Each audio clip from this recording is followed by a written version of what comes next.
Yunnan is the home to one of the world's largest tea growing areas.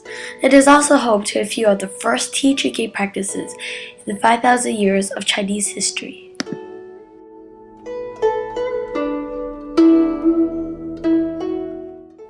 For almost 1,000 years, Chinese people have drunk tea. Tea is a friend of meditation, keeping the heart immersed in profound tranquility. To the Bai people of Dali, Yunnan, drinking tea was an unquestionable practice and a necessary part in daily life. In April of 2012, I was given the chance to travel to Xizhou, a rural village in Yunnan province, for 1 month. There, I decided to study the Bai people and their tea practices and culture, as well as how it has changed and evolutioned in the past 50 years. Perhaps the most important concept the Bai minority plays in drinking tea is that it is not merely for oneself. To the Bai people, drinking tea is an experience to be shared with others, a way for friends and family to gather together.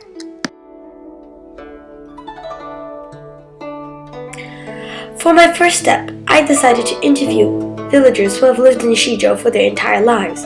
Decided to ask them about their daily tea practices, why they have these practices, and how it has changed throughout the years. Miss Young works as a cook at the Linen Center, remembers watching her grandmother drinking tea every morning since she was a young girl. Her grandmother performs the tea ceremony daily, as she enjoys drinking the 3 different types of tea, and the process is something she takes pleasure in performing for her family as well. So today, Miss Young still drinks tea, same as her parents and grandparents have. However, now with the invention of stoves, Miss Yang says she no longer does the tea ceremony way of preparing tea.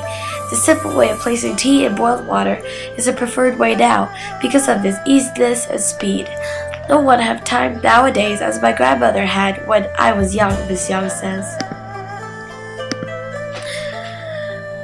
Similar to Miss Young, Mr. Young also works as a cook in a restaurant in Dali Old Town. He started drinking tea every morning with his parents since he was a young boy. When it was cold and when it rained, he and his family will usually perform the cow chow way of processing tea. Mr. Young explained that the tea created is delicious. We had time back then. Drinking tea was a way for the family to get together. When Mr. Young started working as a cook full-time, he added a new meaning to drinking tea. For health, he believes that drinking tea daily helps clear his body of the oils and smoke gathered from his work as a chef. Mr. Young also begins to prepare tea for himself and his family to drink.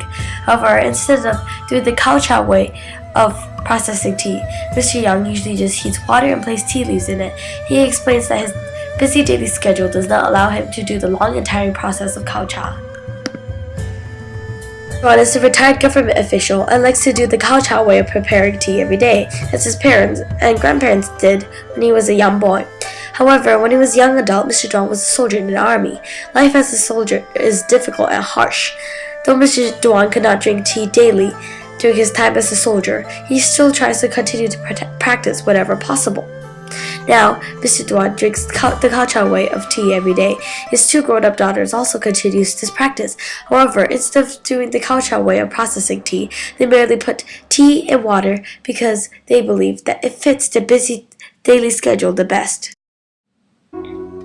For the Bai people, drinking tea is a necessary part of daily life, and it is a practice that has been passed on from generation to generation. Even though the practice of drinking tea has continued, however, the process of preparing the tea has changed dramatically in the last 50 years. With new inventions and today's fast-paced lifestyles, the younger generation of the Bai people prefer quicker, easier ways of preparing tea. The cow chow way of preparing tea is a unique practice of the Bai people, generally used by the older generation. With the help of one of the Linen Center's staff, Yanzi, I was able to try this process of preparing tea. In this process, a mud tea can is used and placed over a fire. Green tea is then added. Once the tea is baked yellow, which takes around 30 minutes, you add water. This creates a loud booming sound that sounds like thunder. Cow chow used to be a way for friends and family to gather. With the new invention of stoves and kettles, the modern generation of Bai people find it time-consuming to prepare tea the Kaocha way with their fast-paced lifestyles. Most still continue the process of drinking tea, but prefer the quick way of placing tea leaves in boiled water. Kaocha is slowly becoming a practice of the past.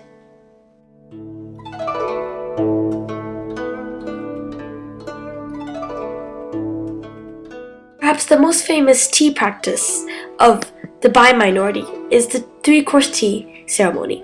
However, the tea ceremony performed by the Bai people in Chinese New Year, weddings, or daily is slightly different from what most people know of. In their homes, the Bai people usually perform the three-course tea by offering guests 3 cups of bitter tea processed by Kaocha. In the tea, different flavors are added to each cup. The purpose of having the tea ceremony was to bring guests together. But in a way, it represented the Bai people's belief that you must bring your life experience into drinking tea. The first cup of tea is usually bitter. It is used from the tea processed by Kaocha without anything added to it, and it represents the process of working hard to attain success. The second cup of tea is very sweet. It is made from Dali local cheese, walnut, brown sugar, and cinnamon added to tea processed from Kaocha. This cup of tea represents the sweetness of success, the happiness you feel after working so hard and finally gaining success in the end. Third and final cup of tea is sweet, sour, bitter, spicy, and salty. It is made from sugar, cinnamon, citron, spicy pepper, added to tea processed from Kaocha in the first cup of tea. Drinking this tea is like reflecting upon your life when you're old, because in your life you will go through everything, bitter, sour, sweet, and spicy, like hard work, unhappiness, happiness, and so on. Thus the saying 一苦二甜三回味 comes from the three-course tea ceremony. It represents each cup of tea in the ceremony, first bitter, second sweet, and then reflection. However, with the boom of tourism trade in Yunnan in the 1980s, the tea ceremony was used in a different way. Scholars and university professors around Yunnan created a tea ceremony which is especially designed for tourists. Even though the process of creating the 3 cups of tea for the three-course tea ceremony performed to tourists remains the same as the three-course tea ceremony Bai people perform at homes. However, the point of this ceremony is to represent the culture of the Bai minority. Usually, traditional music and dance performance is added.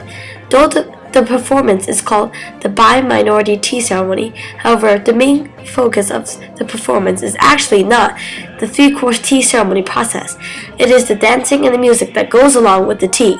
The tea ceremony is merely a way to add to the festivity.